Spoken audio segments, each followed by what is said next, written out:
फिर से हमारे YouTube चैनल में। आज की इस वीडियो में हम एक 33 वर्षीय पुरुष की कुंडली का विश्लेषण करने जा रहे हैं और इन्होंने अपने बर्थ डिटेल्स हमारे साथ शेयर किए हैं और अपने जीवन से जुड़ी कुछ बातों को ये जानना चाहते हैं और चाहते हैं कि मैं इनकी कुंडली का विश्लेषण करूं। आगे बढ़ने से पहले हर बार की तरह आप सबसे निवेदन है, यदि अभी तक आपने हमारे चैनल को सब्सक्राइब नहीं किया है तो आप इसे सब्सक्राइब कर दें और बेल आइकन को दबाना ना भूलें। यदि आप सब मुझसे संपर्क करना चाहते हैं तो स्क्रीन के ऊपर फ्लैश हो रहे व्हाट्सएप नंबर के ऊपर आप मुझसे संपर्क कर सकते हैं। वापस आते हैं इस विश्लेषण के वीडियो के ऊपर और इनके बर्थ डिटेल्स को मैं आप सबों के समक्ष रख देता हूं।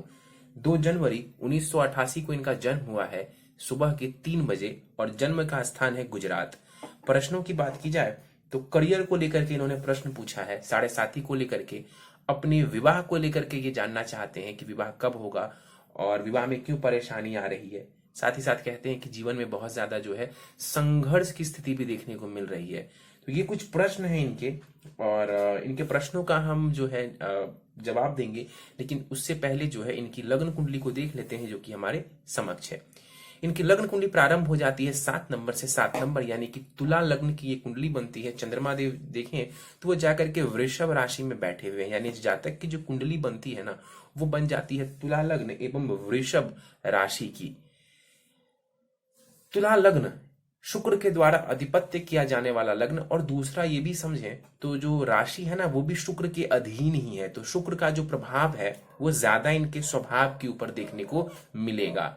लग्न का मान 17 डिग्री है। लग्न के पास जो बलाबल है वो बढ़िया माना जाएगा। लग्नेश शुक्र जाकर के सुख भाव में बैठे हुए हैं। लग्नेश का जाकर के सुख भाव में बैठना, मित्र के घर में बैठना अच्छा माना जाएगा। कुंडली का एक स्ट्रॉन्ग पॉइंट इसे माना जाएगा। ऐसे जातकों के स्वभाव की बात की जाए जो कि तुला लग्न वाले होते हैं तो ऐसे लोग जीवन में तालमेल बना करके चलना जानते हैं, जिसको बैलेंस कहते हैं ना, बैलेंस करके जीवन को चलना ऐसे लोग जानते हैं। हर परिस्थिति के साथ जो है ये तालमेल बिठा लेते हैं। इनका स्वभाव आमतौर पर बढ़िया देखा गया है। मित्र वगैरह इनके अच्छे होते हैं, जीवन में खूब सारे मित्र वगैरह होते हैं। संगीत की तरफ ऐसे लोगों की रुचि होती है और उसमें जो है कई बार सफलता भी ये हासिल करते हैं। जीवन में सुखों की कामना होती है। अब आप कहेंगे कि सुखों की कामना तो हर किसी को होती है, लेकिन फिर भी ऐसे जो जातक होते हैं जो कि तुला लग्न वाले हैं, ऐसे लोगों के जीवन को यदि आप देखें, इनके स्वभाव को देखें तो ऐसे लोगों को ऐश्वर्य की कामना, सुखों की कामना थोड़ी ज्यादा होती है। यहां पर इनके लग्न में देखें, इनकी लग्न कुंडली में देखें तो जो मंगल देवता है वो दूसरे भाव में जाकर के बैठे हुए हैं। 1 डिग्री का यहाँ पर मंगल है, मृत अवस्था में बैठा हुआ है। सप्तमेश है मंगल और धनेश भी है मंगल, जाकर के अपने ही घर में यहाँ पर बैठे हुए। देखिए मंगल का दूसरे खाने में बैठना ये कहीं ना कहीं धन के लिहाज से बढ़िया माना जाएगा, पैतृक संपत्ति के लिहाज से बढ़िया माना जाएगा, लेकिन यहाँ पर मंगल वाणी को थोड़ा खराब कर सकते हैं। वाणी में कई बार क्या है कि मंगल एक तेज दे देते हैं, एक उग्रता दे देते हैं, तो अपनी वाणी का आपको ध्यान रखना चाहिए। आप सामने वाले से क्या कह रहे हैं इस बात का आपको ध्यान रखना चाहिए। यदि आप अपनी वाणी को प्रभावशाली बनाना चाहते हैं, मंगल देवता उसमें आपकी सहायता करने वाले होंगे। सप्तमेश है मंगल यानी कि आपकी पत्नी के भाव के स्वामी ग्रह बनते हैं मंगल और जाकर के धन भाव में बैठे हुए, तो पत्नी हो सकता है अर्निंग हो, मतलब पत्नी काम करने वाली हो, वो धन कमाने वाली हो, अथवा यहां पर जो है षडाष्टक दोष भी बन रहा है मंगल का। इस घर से यदि आप देखें तो मंगल षडाष्टक दोष बना करके बैठे हुए हैं, तो पत्नी के स्वास्थ्य का थोड़ा आपको ध्यान रखना चाहिए और पत्नी के साथ जो है तालमेल बिठा करके चलने की कोशिश करेंगे तो आपके लिए स्थिति बढ़िया रहेगी। शुक्र आपका अच्छा है, पत्नी आपको बढ़िया मिलेंगी, इसमें कहीं कोई दो राय नहीं है। कुंडली मिलान कर लेंगे, स्थिति और भी बढ़िया देखने को आपको मिल जाएगी। मंगल की चौथी दृष्टि जो है कुंडली के पंचम भाव के ऊपर पड़ेगी। पंचम भाव शिक्षा, संतान और प्रेम संबंध का होता है। याद रखिए इस कुंडली में मंगल देवता कारक नहीं है, वो मारक ग्रह बनते हैं, तो उनकी दृष्टि पड़ेगी कुंडली के पंचम भाव के ऊपर, तो शिक्षा और संतान संबंधित थोड़ी परेशानी ये दे सकते हैं। अब परेशानी कैसी देंगे, तो अपनी दशा में जो है ये इन चीजों में आपको तकलीफ की स्थिति दे सकते हैं। मंगल की दृष्टि पड़ेगी कुंडली के अष्टम भाव के ऊपर, मंगल की दशा चलती है, चोट चपेट एक्सीडेंट के योग बन जाते हैं, इस बात का आपको ध्यान रखना चाहिए। मंगल की 8वीं दृष्टि भाग्य भाव के ऊपर पड़ेगी, उच्च शिक्षा भाव के ऊपर पड़ेगी, तो उच्च शिक्षा में बाधा डालेंगे मंगल देवता, भाग्य में अवरोध उत्पन्न करेंगे मंगल देवता। हमेशा याद रखिए कि कुंडली में जो ग्रह मैं डिस्कस कर रहा हूं वो ग्रह कारक है कि मारक है। यदि कारक है तो उसका जो स्वभाव होगा वो ये होगा कि वो आपका भला करे, और यदि मारक है तो उसका ये स्वभाव होगा कि वो आपका नुकसान करे। लेकिन मंगल दूसरे भाव का नुकसान नहीं करेंगे, क्यों? क्योंकि वो उनका खुद का घर है। आगे बढ़ जाते हैं, कुंडली के तीसरे खाने को देख लेते हैं। शनि, सूर्य एवं बुध यहाँ पर बैठे हुए हैं। सूर्य और बुध की युति बुधादित्य योग कहलाती है। और वहीं शनि और सूर्य जब साथ में बैठ जाए तो ये पिता से संबंधित सुखों के लिए बहुत अच्छा नहीं माना जाता है। यहाँ पर सूर्य 17 डिग्री के साथ युवावस्था में बैठे हुए हैं और इस कुंडली में यदि सूर्य को समझें तो वो धनेश है, यानी कि माफ करिएगा वो लाभेश है, आय भाव के स्वामी ग्रह हैं, 11वें भाव के स्वामी ग्रह हैं वो, तो उनको हम आय से जोड़ करके देखेंगे, यानी इनकम जिसको आप कहते हैं ना, जो इनकम आप कमाएंगे उसको हम 11वें भाव से देखेंगे। उसके स्वामी ग्रह आपकी कुंडली में सूर्य देवता बनते हैं, तीसरे भाव में जाकर के बैठे हुए हैं। तो मेहनत के ही माध्यम से आपको धन का लाभ होता हुआ दिख रहा है। बैठे बिठाए धन का लाभ आपको नहीं होगा। यदि आप जीवन में खूब सारा पैसा कमाना चाहते हैं, अपने इनकम को बढ़ाना चाहते हैं, तो आपके पास एक ही रास्ता है, वो है मेहनत का रास्ता। तो सूर्य तीसरे भाव में बैठे हुए हैं, मेहनत के ही माध्यम से खूब सारा धन लाभ आप कर सकते हैं। अपने पराक्रम को बढ़ा करके रखने की कोशिश करें। सूर्य तीसरे खाने में बैठे हुए हैं, आपके पराक्रम के लिए ये बढ़िया है। सूर्य की दृष्टि पड़ेगी कुंडली के भाग्य स्थान के ऊपर, तो ये भाग्य में भी वृद्धि करेगा। और कैसे करेगा, तो आपके पराक्रम के ही माध्यम से ये वृद्धि करने वाले होंगे। सूर्य बुद्धि की युति हो रही है, ये आपको बहुत हद तक जो है ज्ञान देने का कार्य करेगा। ज्ञान हमेशा पुस्तकों तक ही सीमित नहीं रहता है। शनि की बात कर लेते हैं। 1 डिग्री के साथ शनिदेव यहाँ पर बैठे हुए हैं। बाल अवस्था का ये शनि है और शनि के पास बलाबल देखे तो वो बहुत कम माना जाएगा।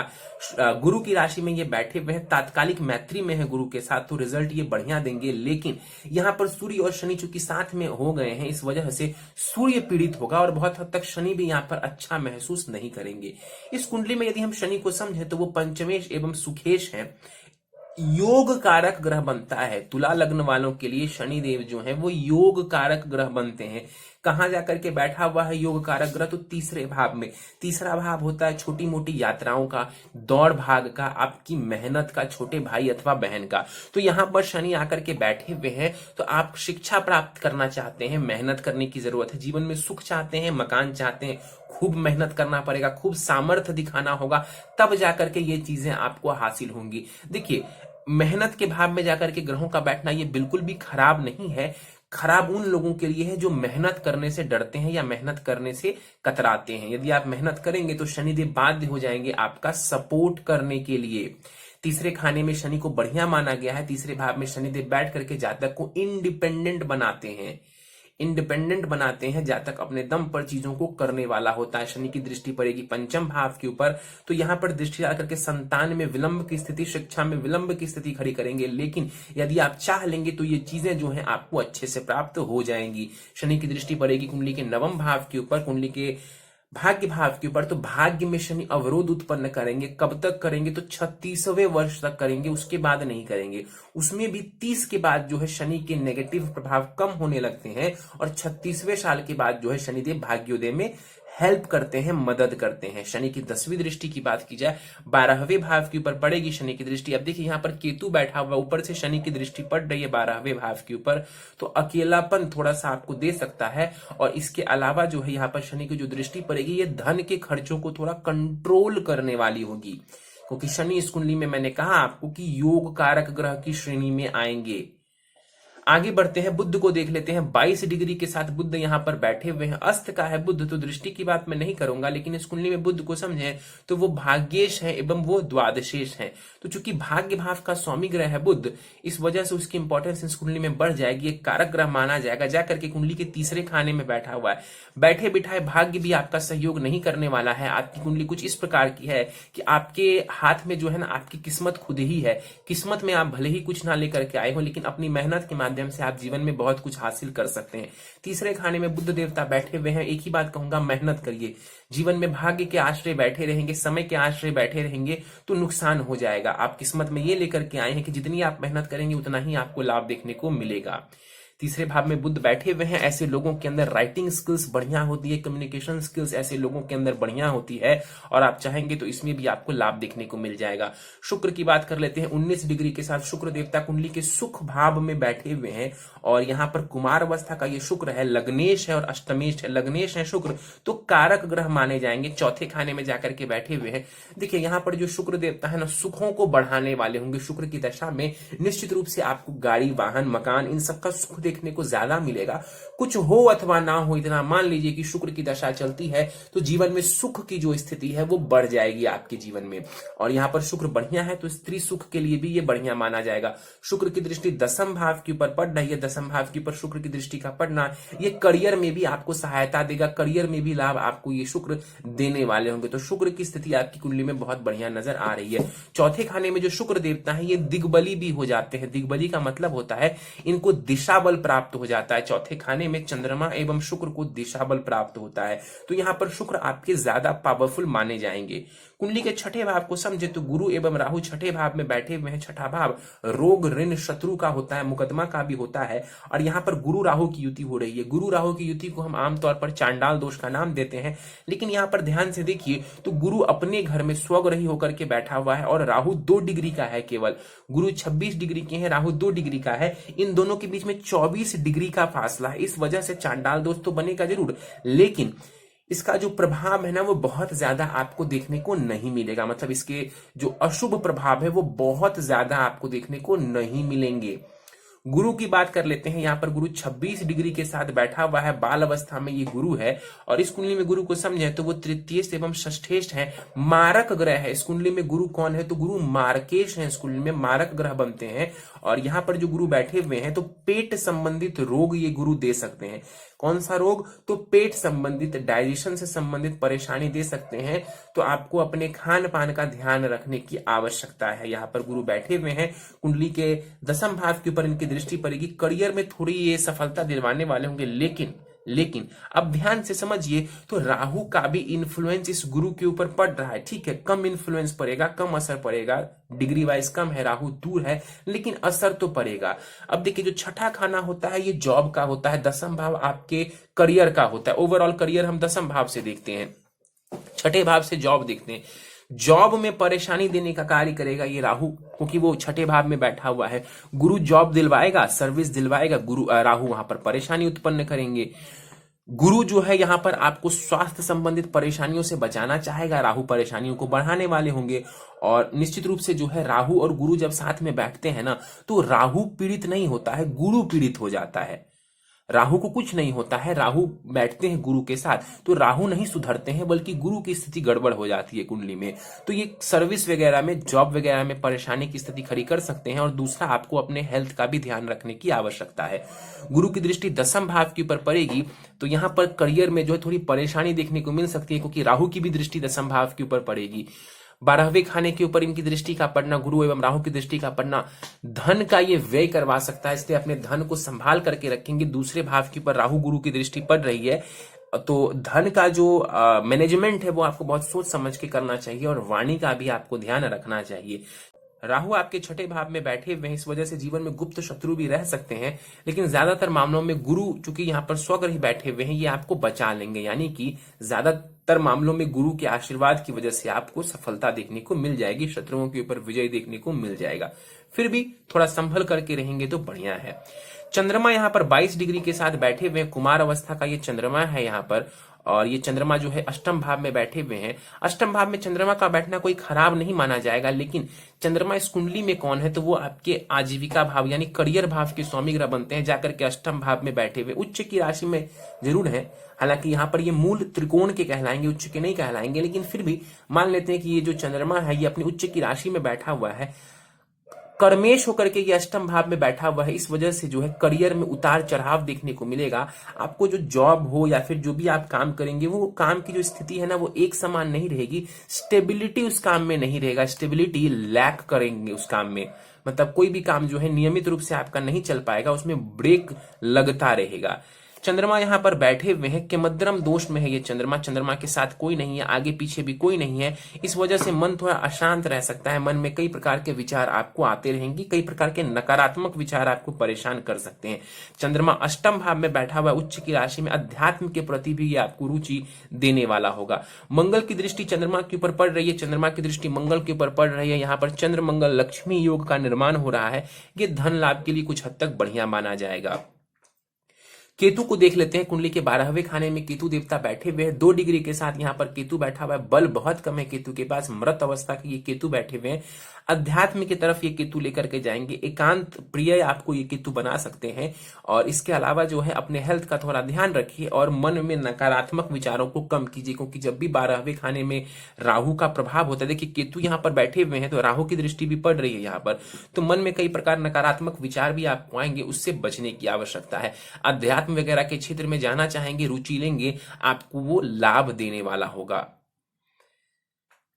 आपकी कुंडली के बारे में एक बात आपको और बता दूं कि कुंडली के लग्न को आप देखिए, एक तरफ मंगल है, दूसरी तरफ केतु है, बीच में कुंडली का प्रथम भाव, तो प्रथम भाव को यहाँ पर पाप कर्तरी दोष लग रहा है। इस वजह से आपको अपने हेल्थ का और अपनी पर्सनालिटी का ध्यान रखने की आवश्यकता है, क्योंकि प्रथम भाव को, लग्न को यहाँ पर पाप कर्तरी का दोष लगता हुआ नजर आ रहा है।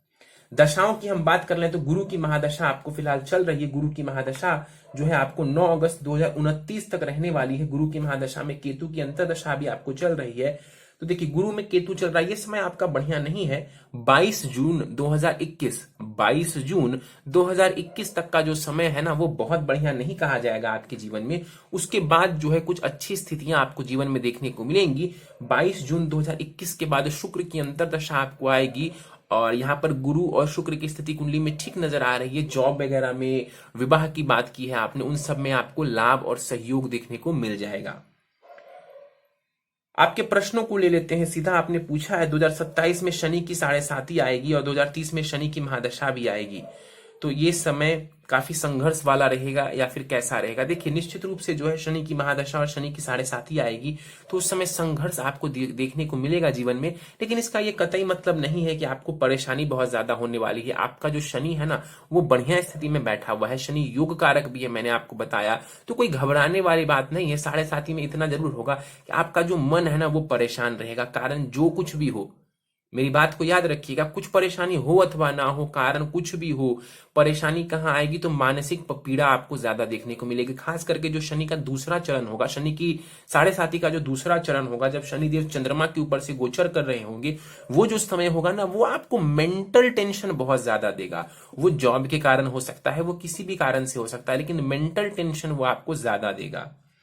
इसके बाद आपने पूछा है कि शादी अभी तक नहीं हुई है, शादी का योग कब तक है और वैवाहिक जीवन कैसा रहेगा? कुंडली मिलान करके विवाह कर लेंगे और पत्नी थोड़ी डोमिनेटिंग नेचर की होंगी, मतलब कि थोड़ा अधिकार जमाने वाली होंगी। आपकी नवमांश कुंडली भी इस तरफ इशारा कर रही है, वहां पर सूर्य सप्तम में जाकर के बैठे हुए हैं, तो पत्नी थोड़ी अधिकार जमाने वाली हो, थोड़ी सी गुस्से वाली हो, इसके योग बनते हुए नजर आ रहे हैं। और विवाह कब होगा? तो अगले वर्ष विवाह होने की संभावना बहुत ही ज्यादा है। इस वर्ष भी चांसेस हैं, लेकिन इस वर्ष कम जो है चांस नजर आ रहा है मुझे। 2022 में और उसके आगे भी जो है विवाह का योग बना हुआ रहेगा, तो टेंशन लेने की आपको आवश्यकता नहीं है। अगले वर्ष आपका विवाह निश्चित रूप से हो जाएगा। कुंडली में पितृ दोष के बारे में जानना चाहते हैं। देखिए सूर्य और शनि जब साथ में बैठ जाएं या राहु और गुरु साथ में बैठ जाएं तो कुछ हद तक पितृ दोष कुंडली में माना जाता है। हालांकि आप कुंडली में बहुत जबरदस्त पितृ दोष नहीं बना हुआ है, लेकिन इतना जरूर है कि सूर्य और शनि चूंकि साथ में बैठ गए तो बहुत हद तक इसको पितृ दोष हम मान सकते हैं। पितृ दोष की शांति ही करा ली जाए, बहुत जबरदस्त पितृ दोष है, बहुत नुकसान कर रहा है ऐसा मुझे नजर नहीं आ रहा है। लेकिन कुछ हद तक चूंकि सूर्य पीड़ित है यहाँ पर शनि की वजह से, इसलिए आपको इसका प्रभाव जीवन में देखने को मिल सकता है, लेकिन वो बहुत ज्यादा नुकसान देने वाला नजर नहीं आ रहा है। केमद्रम दोष के बारे में आपने पूछा है कि मानसिक पीड़ा रहती है और अशांति रहती है। बिल्कुल देखिए अष्टम में चंद्रमा बैठा हुआ है, मन में कई प्रकार के विचार आएंगे, अध्यात्म की तरफ जाने का, अकेलापन रहने का, ये सब चीजें जीवन में देखने को मिलेंगी आपको। और केमद्रम दोष लगा हुआ है, क्या करेंगे? तो भगवान शिव की पूजा करने से आपको सबसे ज्यादा लाभ मिलेगा। केमद्रम दोष से राहत चाहिए तो भगवान शिव की पूजा करने पर आपको बहुत ज्यादा लाभ देखने को मिल जाएगा। कोई भी काम टिक कर नहीं कर पाता हूं, हर साल नया काम बदलना पड़ता है। बिल्कुल आपकी कुंडली का जो 10वां खाना है ना, 10वें खाने को आप ध्यान से देखिए, इसके स्वामी ग्रह जब बनते हैं चंद्रमा देवता, जाकर के अष्टम भाव में बैठे हुए हैं। अष्टम भाव अप्स एंड डाउन्स का होता है, ब्रेक लगता रहेगा आपके काम में, काम की स्थिति कभी भी एक समान नहीं रहेगी। तो आप कोई ऐसा कार्य कर सकते हैं जिसमें कि रूटीन जॉब ना हो। फिर से दोहराता हूं, आप कोई ऐसा कार्य कर सकते हैं जिसमें ऑटोमेटिकली जो है अप्स एंड डाउन्स देखने को मिले। जैसे मान लीजिए कि कोई अभिनेता है, अब अभिनेता का काम जो है ऐसा नहीं होता कि वो 365 दिन काम करते हैं। कई बार उनको एक दिन में 18-18 घंटे काम करना पड़ता है, तो कई बार उनके पास काम भी नहीं होता है। तो ऐसा कुछ काम आप कर सकते हैं जिसमें थोड़ी सी अनियमितता हो, यदि ऐसा काम मिले तो बढ़िया है। अदरवाइज जो है छोटे मोटे ब्रेक्स आपको देखने को मिलेंगे जीवन में, करियर में आपको देखने को मिलेगा। परेशानी ज्यादा तब होगी जब दशा बहुत खराब हो, जैसे अभी गुरु में केतु चल रहा है, तो ये समय अध्यात्म में तो मदद कर सकता है, अकेलापन रहने में मदद कर सकता है, लेकिन करियर में बहुत ज्यादा मदद ये समय आपको नहीं करेगा। तो जब समय गड़बड़ आएगा ना, तो वहां पर करियर संबंधित चिंताएं, करियर संबंधित टेंशन, करियर संबंधित परेशानी थोड़ी ज्यादा देखने को मिल जाएगी। इसके बाद आपने पूछा है क्या पूरा जीवन संघर्ष वाला रहेगा? नहीं, ऐसा नहीं कि पूरा जीवन संघर्ष वाला रहेगा। कुंडली इतनी बुरी नहीं है आपकी, कुछ उपाय वगैरह कर लेंगे और अपनी इच्छा शक्ति को बढ़िया रखेंगे, विल पावर को स्ट्रांग रखेंगे, तो जीवन में आप अच्छा कर सकते हैं। कुंडली बहुत खराब नहीं है कि जीवन में कुछ आप कर ही ना पाए। गुरु और राहु के बारे में जानना चाहते हैं कि चांडाल दोष की वजह से शादी में रुकावट आ रही है। नहीं, ऐसा बिल्कुल नहीं है कि गुरु राहु के चांडाल दोष की वजह से विवाह में रुकावट आ रहा है। विवाह का इससे कोई लेना देना नहीं है। इसके बाद आपने पूछा है वर्तमान में चंद्र के ऊपर से राहु जो गुजर रहे हैं उसका जो प्रभाव होगा वो कैसा मिलेगा। देखिए, चंद्रमा के ऊपर से अभी राहु का गोचर हो रहा है, ये बात आपने सही कहा है। राहु अष्टम भाव से गोचर कर रहे हैं, चंद्रमा के ऊपर से गोचर कर रहे हैं, तो ये आपके मानसिक शांति के लिए अच्छा नहीं है। मन में कई प्रकार के विचार आपको आएंगे, नकारात्मक विचार भी आप समझ सकते हैं, वो आपको परेशान करेंगे। अष्टम भाव से राहु का गोचर हो रहा है, जीवन में चाहे ना चाहे आपको बदलाव, कई प्रकार के बदलाव देखने को मिलेंगे। कुछ जो है अचानक से घटनाएं आपके जीवन में घटित हो सकती हैं। इसके बाद जो है गुरु की महादशा के बारे में जानना चाहते हैं कि जो गुरु की महादशा है वो जो चल रही है उसका प्रभाव कैसा रहने वाला है। देखिए, गुरु जो है इस कुंडली में कारक नहीं है, मारक ग्रह बनते हैं, छठे भाव में बैठे हुए हैं। पेट संबंधित परेशानी आपको दे सकते हैं, आपके गुप्त शत्रु वगैरह हो सकते हैं, इससे बच करके रहने की आवश्यकता है। गुरु यहाँ पर सर्विस यदि आप करते हैं, किसी के अंडर में जॉब करते हैं, आपको मदद करने की कोशिश करेंगे, लेकिन दसम भाव के स्वामी ग्रह चंद्रमा पीड़ित हैं और यहाँ पर गुरु जो है वो राहु के इन्फ्लुएंस में आकर के बैठा हुआ है। इस वजह से जो है वहां पर भी गुरु आपको 100% मदद नहीं कर पा रहे हैं। क्या करेंगे तो वो उपाय आखिर में मैं आपको बताऊंगा। और इसके बाद आपने पूछा है कि आने वाला कौन सा समय संघर्ष वाला होगा। देखिए, अभी जो समय है यही संघर्ष वाला चल रहा है। जून के बाद आपका समय बढ़िया आने वाला है, तो बहुत ज्यादा चिंता करने की आवश्यकता नहीं है। कहते हैं कि राहु की महादशा के कारण जो है शिक्षा मेरी बाधित हुई है, मैं 9वीं क्लास तक ही पढ़ पाया हूं। बिल्कुल ऐसा हो सकता है कि शिक्षा में आपको बाधा देखने को मिली हो, शिक्षा में ब्रेक की संभावना तो थी। मैं ऐसा नहीं बोलूंगा कि शिक्षा ग्रहण किया ही नहीं जा सकता था। क्यों? क्योंकि देखिए, मंगल शनि की स्थिति देखा जाए तो अच्छी है कुंडली में, लेकिन मेहनत के माध्यम से ही शिक्षा होने वाली थी आपकी। और मंगल की जो चौथी दृष्टि पड़ रही है पंचम भाव के ऊपर, मैंने स्टार्टिंग में याद करिए कहा था कि यह शिक्षा संबंधित चीजों के लिए बहुत बढ़िया नहीं माना जाएगा। इसके बाद आपने पूछा है कि मंगल कुंडली में प्रबल मारक बना है, तो अपनी अंतर्दशा में ये कैसा फल देगा, क्या कोई सावधानी रखनी चाहिए? बस अपने स्वास्थ्य का ध्यान रखेंगे। चर्म रोग की शिकायत है, स्किन की डिजीज है, जानना चाहते हैं ये बुध की वजह से? जी हाँ, बुध की वजह से है।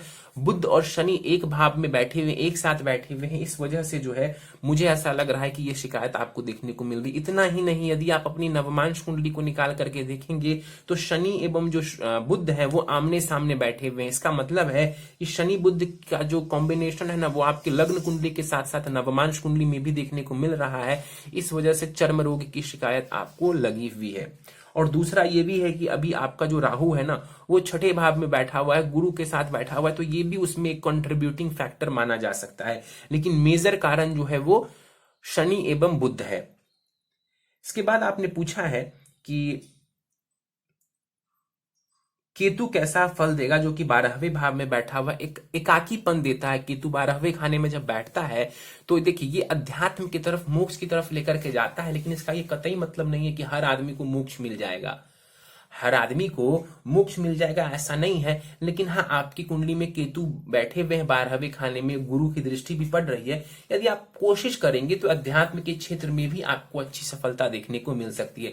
यदि भौतिक जीवन के अनुसार देखें तो केतु कैसा प्रभाव देगा, तो यहां पर बैठा हुआ केतु कुछ चिंताएं आपको देने वाला होगा, एकाकीपन, अकेलापन आपको ये देने वाला होगा। शायद कहीं आपने लिखा भी है मुझे अकेला रहना ज्यादा पसंद है, कुंडली में कौन सा योग है जिस वजह से ऐसा हो रहा है? देखिए, आपने अगला ही प्रश्न ये पूछ दिया है, अकेला क्यों रहता हूं मैं।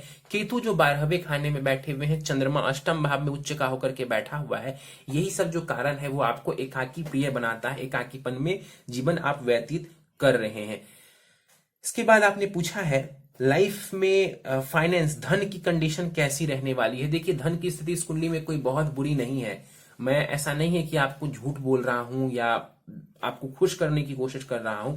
आपका जो लाभ भाव का स्वामी ग्रह है सूर्य, वो जाकर के कुंडली के तीसरे भाव में बैठा हुआ है, वो एक ही बात कह रहा है, मेहनत करो और धन की प्राप्ति करो। तो मेहनत करना आपके लिए जरूरी है, मेहनत नहीं करेंगे तो धन की प्राप्ति बिल्कुल भी नहीं होगी, तो आपको मेहनत करने की जरूरत है।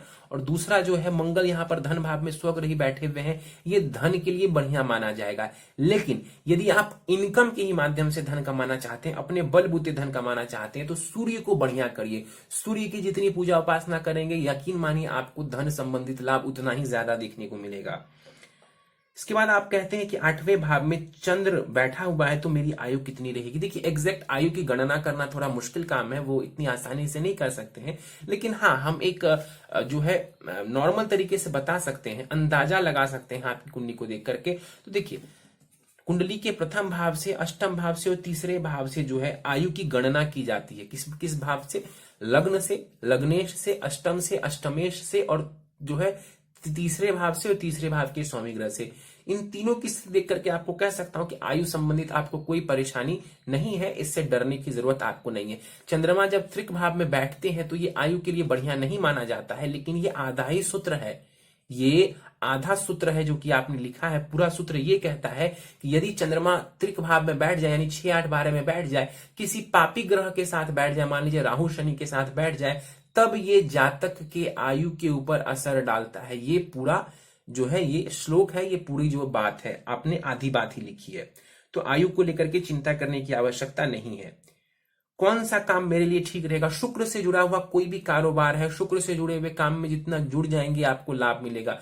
शुक्र से जुड़े हुए काम में आप यदि लग जाते हैं, आपको लाभ देखने को मिलेगा। स्त्री से जुड़ा जितना काम है, कपड़े से जुड़ा जितना कारोबार है, कॉस्मेटिक्स से जुड़ा जितना कारोबार है, ये सब शुक्र के अंतर्गत आता है। परफ्यूम से जुड़ा जितना कारोबार है, फैशन से जुड़ा जितना कारोबार है, ये सब शुक्र के अधीन आता है। शुक्र के कारोबार से जुड़ेंगे, यकीन मानिए आपको नुकसान कम से कम देखना को मिलेगा और लाभ की स्थिति आपके लिए ज्यादा होगी।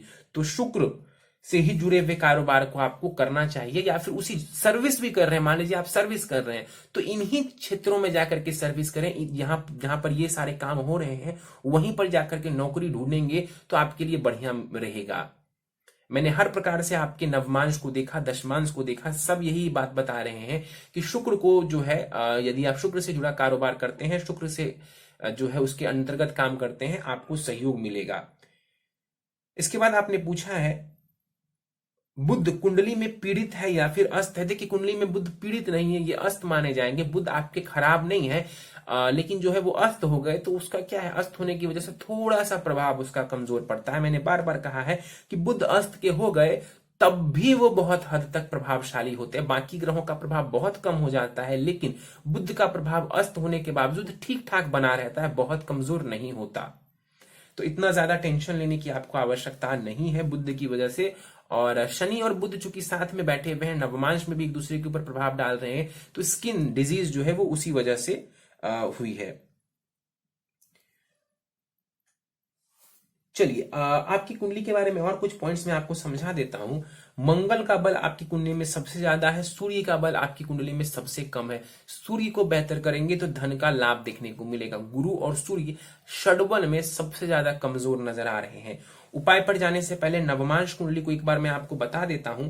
12 नंबर से आपकी नवमांश कुंडली प्रारंभ होती है, और जो लग्नेश है गुरु, वो 12वें खाने में बैठे हुए हैं, और जो सप्तमेश है बुध, वो अष्टम में बैठा हुआ है। विवाह सोच समझ के करेंगे, कुंडली मिलान करके विवाह करेंगे तो ही स्थिति बढ़िया रहेगी।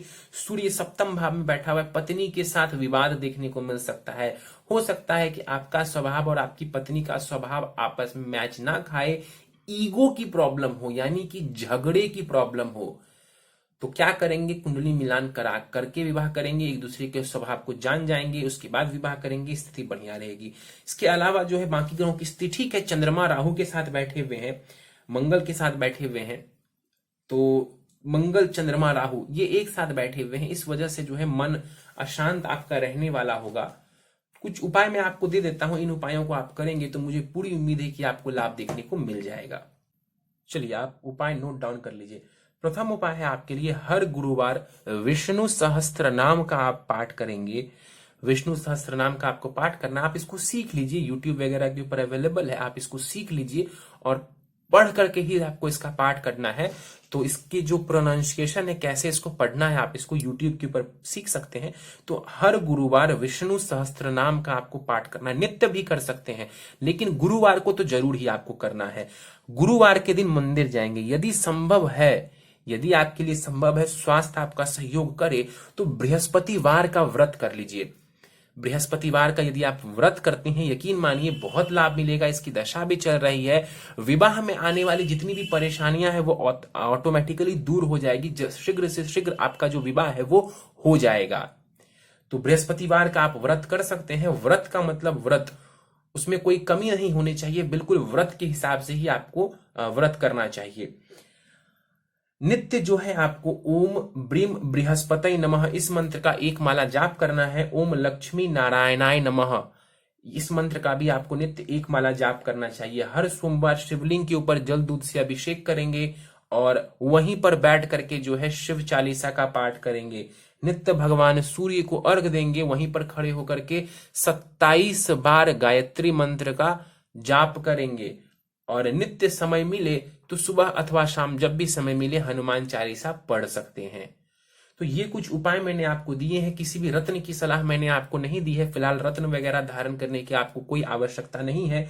ये कुछ उपाय मैंने आपको दिए हैं, इन उपायों को यदि आप प्रतिदिन करते हैं, मुझे लगता है कि विष्णु सहस्त्र नाम के पाठ में थोड़ा समय लगेगा, वो सिर्फ आपको गुरुवार को करना है। बाकी सारे उपाय 15 मिनट से ज्यादा आपको नहीं लेंगे एक दिन में। तो इन उपायों को यदि आप करते हैं, नित्य करते हैं, यकीन मानिए आपको लाभ देखने को मिलेगा।